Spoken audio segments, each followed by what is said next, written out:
est née l'idée de votre nouveau roman où l'on suit l'itinéraire d'une mère en désamour pour son bébé?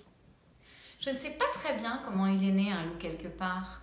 J'avais envie de parler du désamour d'une mère pour son enfant parce que je me disais, quelle mère n'a pas un jour eu peur que son enfant ne lui ressemble pas?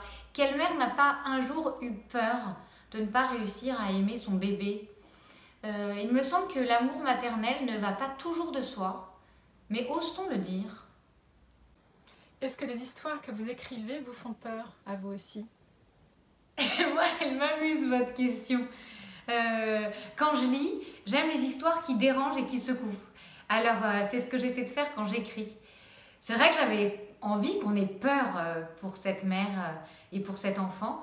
Alors, je suis contente si ça fonctionne. Mais non, les histoires que j'écris ne me font pas peur.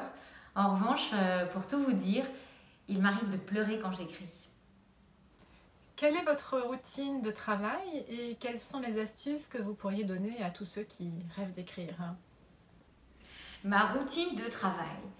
Alors, selon les jours, j'écris entre 4h30 et 7h le matin, avant les tartines des enfants et le départ pour le travail.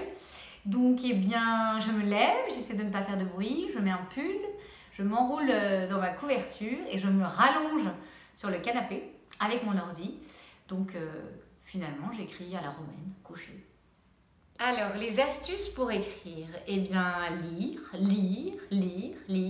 et écrire, évidemment, tous les jours, sans attendre que la soi-disant inspiration vous tombe dessus, parce que je crois qu'elle ne vient qu'en travaillant.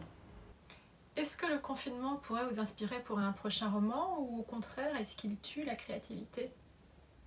Ah, le confinement. C'est compliqué, je trouvais un peu dommage parce qu'on a beaucoup de temps devant nous et en même temps, on n'arrive pas vraiment à faire les choses. Par exemple, j'ai du mal à lire. Heureusement, j'arrive encore bien à écrire. Peut-être parce que j'avais trouvé le sujet de mon 3e roman avant l'enfermement. Ouf.